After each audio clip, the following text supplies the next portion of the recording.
It is 5 questions on the YouTube and podcast homes for BamaOnLine.com. Travis Reier, senior analyst, joined once again by team senior reporter Charlie Potter. Charlie getting ready to make that trip to College Station for Alabama's showdown with the Texas A&M Aggies Saturday afternoon from Kyle Field. And with that, Charlie, you ready for 5 questions for this Alabama team? Yeah, I will say you sent him over early, and that probably didn't help because these are some pretty tough ones. I love it. I love to hear that. We don't want them easy. Nah. The viewers and listeners, they don't want them easy on us either. But we'll get things going on the offensive side of the ball, Charlie, where it's kind of been a by committee approach. I don't think either of us are all that surprised by that. But I'm going to ask you, going into this Texas A&M game, do you have any idea who will be Alabama's leading receiver on Saturday? It's tough. You look at last year's game, that was Jermaine Burton. And this past week, Jermaine made the trip to Starkville.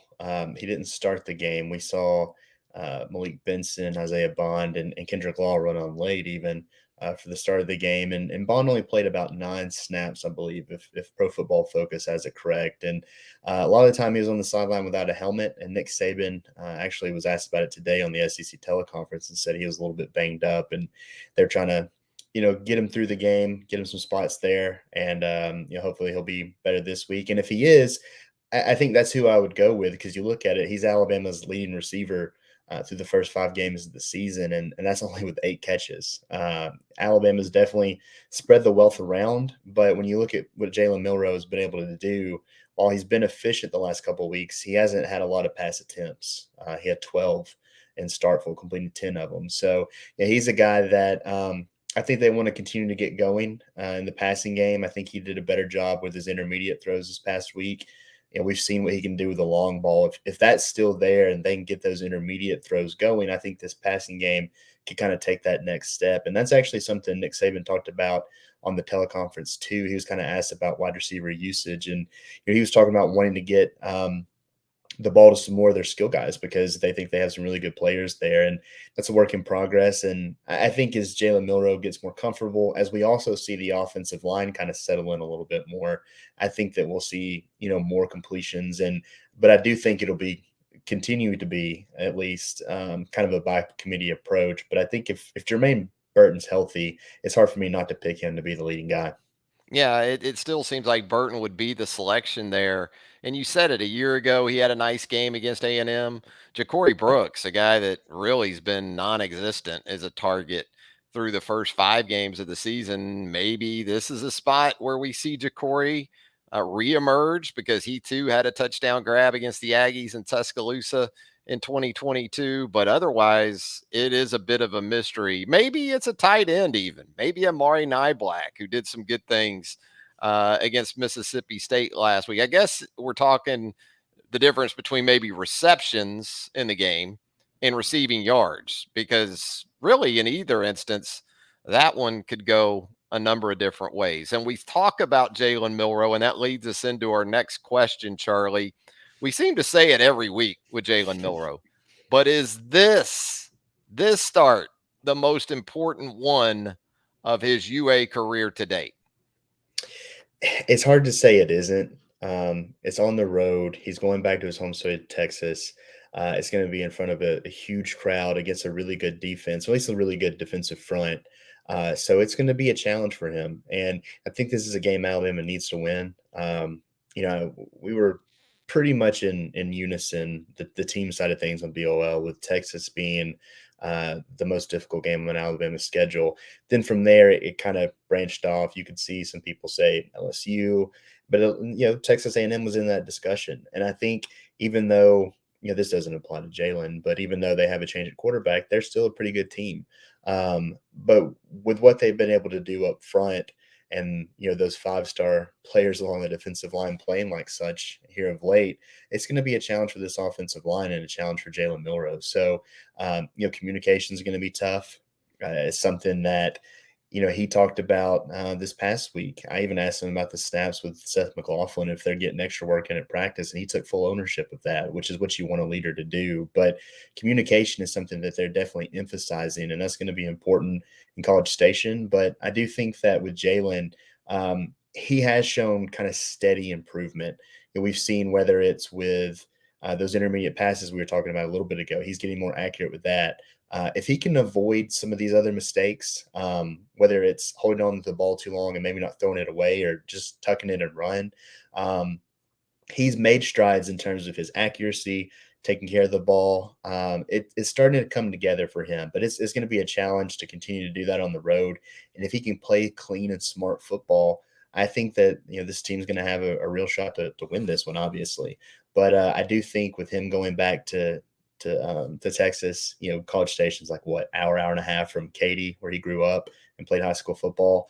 This is a big one for him, and I know he's played the Aggies before, so I think that familiarity helps. But this is one just in terms of the SEC West, Alabama wants to get and needs to get, and they need for Jaylen Milroe to play well. Yeah, I think there's actually, believe it or not, a scenario where Jaylen Milroe plays well on Saturday and Alabama still loses. I don't think that's one that most Alabama fans envision. It really feels like there's no in between this week for Jaylen. He's either going to play really well, Alabama's going to win, or he's not going to play well and Alabama's going to lose. But it really is contingent upon the pieces around him. The shotgun snaps have to be better. The offensive line, the improvement we've seen over the last 6 quarters or so, it needs to be real in going against a front for Texas A&M that certainly is the best that Alabama has seen since Texas. So guys have to be consistent catching the football. And obviously, as you said, Jalen can't be a 3 turnover guy in this game like he was a year ago, and Alabama, in all likelihood, still survive it. But if he is efficient, takes care of the football, allows the defense to sort of do its thing along with the kicking game, that could be enough. I'm going to ask you, though, 12, 13 pass attempts this week. Is that a reasonable threshold for this offense in this game? Or do you think it's going to be more along the lines of Jaylen Milroe needing to actually throw the football 18, 19, 20 plus times? Yeah, I think that's tough because then I'll ask what does that mean about the run game? Because if he is attempting 12, 13, under 15 pass attempts, and they're able to establish the line of scrimmage and get going in the run game, Alabama will take that all day. If you can get Jace McClellan and Roy Dell Williams going behind that offensive line against this Texas A&M defensive front, then yeah, you do that until the cows come home. And so I do think though, if they are having trouble with that defensive front, if the run game is struggling, Jalen's going to have to do some things through the air. And, he can, even if that defensive front's playing really well, once things break down, he can make plays with his legs. But I do think, looking at his stat line, say he continues his accuracy, say he's like 16, 17, or 20. I think that's winnable. He takes care of the ball.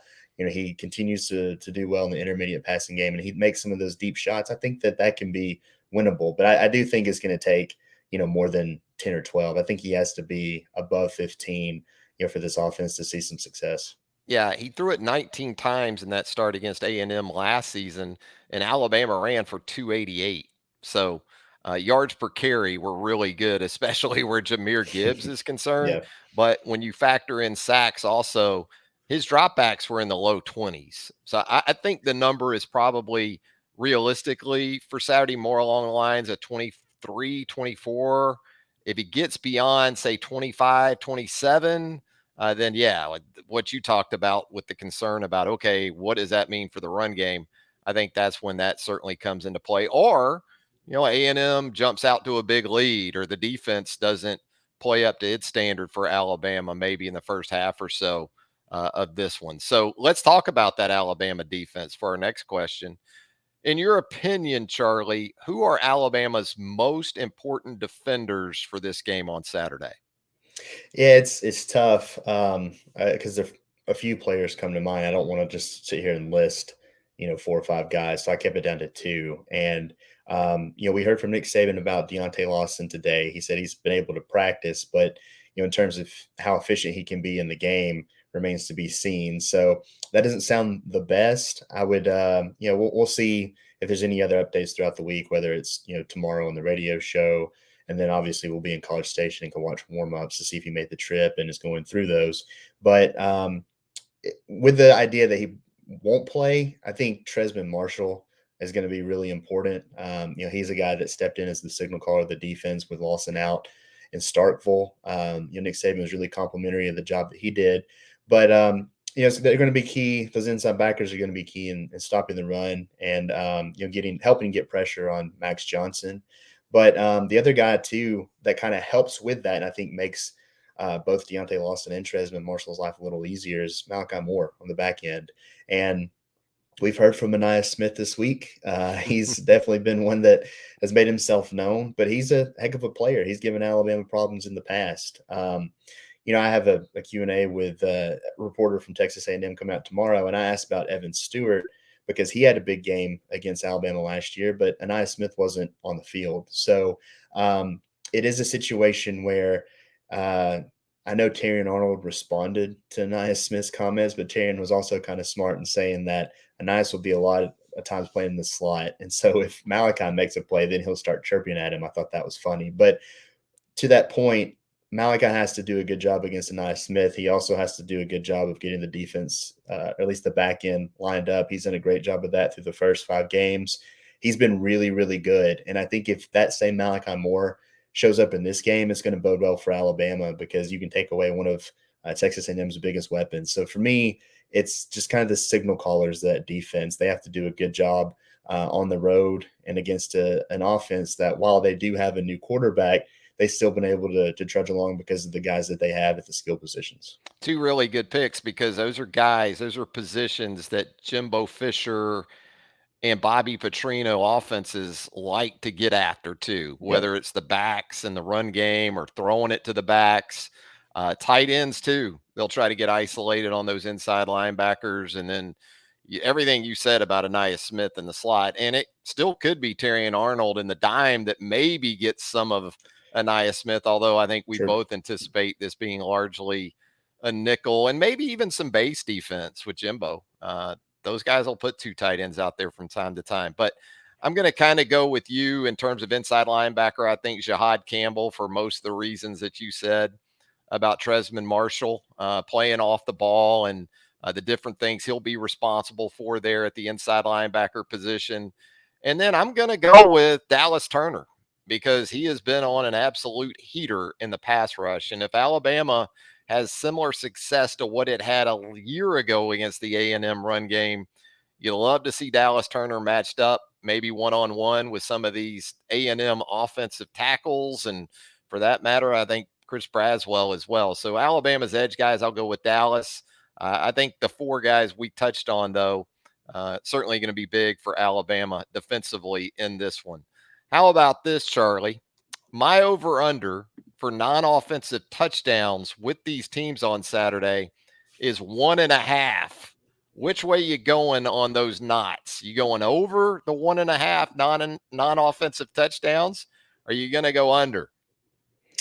It's tough. I kind of went back and forth on this, and I tried to look it up for A&M. That's not really a stat that's readily available everywhere. Alabama does a pretty good job in its game notes, and obviously we know that this past week with Chris Braswell's pick six, that was the first of the season for UA. I think I'll go under 1.5 is a lot. There have been some weird things happening in this series, though. I know Anias Smith has a punt return for a touchdown. He's an explosive guy, but Alabama's return teams have been pretty solid. So I think it's certainly possible that you can get one, maybe more, but I'm going to go kind of on the conservative side with one. I do think, though, if one does happen, it could happen on special teams, but I do think this UA defense has been opportunistic. We saw 3 interceptions this past week. They've got some guys that can move in the secondary once they get their hands on the ball. So I do think if Alabama is able to get pressure on Max Johnson, whether it's by a strip sack or an interception, they can definitely take it to the house. So if I like one of those, it's going to be with that. But Anias Smith, I think Alabama, whether it's special teams, defense, whatever, they heard what he said. I think they're going to be pretty fired up to go against that guy on Saturday. Yeah. coming off games last week, A&M had two in their win over Arkansas, one on an interception return, one on the Anaya Smith punt return. Alabama, of course, with the one from Braswell that you mentioned, and we've seen it in this series. Ja'Cory Brooks, the last time Alabama went to College Station off a punt block. So I'm going to go under two. I think 1.5 is a lot. Mhm. I won't be surprised at all if we have at least one, but I'm going to go with under the 1.5. Let me ask you about this as we talk special teams to wrap up. 5 questions for Alabama and Texas A&M this week. What do you think, Charlie? Is this a Will Reichard revenge game? Because the guy doesn't miss many field goal attempts, and he missed two in this game a year ago. So, what about Reichard and the importance of really the Alabama kicking game in general? Yeah, it's crazy to say that, and you think about it, he made a 50-yarder. So, And it was important. I mean, when you yeah, look back, if he doesn't make the 50-yarder, A&M just kicks the field goal at the end to win the game, right? yeah. I mean, he's been he's been a special player, and he's been really consistent. So to see that stat line is really odd for Will. You look back since the Tennessee game last year, he's made every kick he's attempted. He's 11 for 11 this year. He's had several that are 35 and beyond, and so I think that Alabama doesn't really worry when Will Reichard steps up to make a kick. He's been Mr. Consistent, and I do think he's going to have some opportunities in this game as well. Again, I feel like I'm beating a dead horse, but this is a talented Texas A&M defensive front that can cause some problems. And while I do think Alabama can do some good against them, they're going to have some opportunities to do some good against Alabama. And I think that Will's going to have 1, 2, maybe 3 opportunities to go out there and kick field goals. And he's been money. He's been really good on the road too. So I know last year, obviously that game was in Tuscaloosa, but you look at the kick he made at the end of the Texas game last year. He's made key kicks throughout his career on the road, and the way that he and James Burnett both are playing, they're playing at not only an All SEC level but an All American level right now. And I think Alabama feels really confident in what they have from a specialist standpoint, and that's really good to have going on the road with still a pretty inexperienced quarterback and some inexperienced pieces everywhere on the roster. To have those guys playing the way they are right now, Nick Saban has to be feeling pretty good about his special teams units. Yeah, if anything, with the way Burnup's booming it, you almost worry a little bit about him being too good because Anaya Smith can really make you pay if you outpunt your coverage. Those guys still got to get down there and try to get a guy like Smith on the ground. But absolutely, I think a luxury to have Will Reichard that you're packing up in that gear for College Station to go along with that defense. And really, right, red zone this week, touchdown conversion rate this week versus field goals. A lot of times, games like this, that's what it comes down to. He who kicks the most field goals sometimes actually ends up losing games. But if you need one late, I don't know a better guy to have than Will Reichard. Well, Charlie, we certainly hope you have safe travels on your way to College Station. And as always, we appreciate you taking the time here on 5 questions. Yeah, no problem, man. It's always good to catch up with you. And be sure to catch all of Charlie's great work right there with us at BamaOnLine.com. Hang out with us on the Roundtable, the premium message board of choice for Alabama fans around the globe. If you haven't subscribed to our YouTube channel yet, you should do that. The BOL YouTube channel up and running right now. A lot of good video content that we're piping into there for you. And of course, the Bama Online podcast, wherever you consume podcasts, you're going to find the BOL pod. Travis Reier for Charlie Potter. Thanks again for joining us. And until next time, so long, everybody.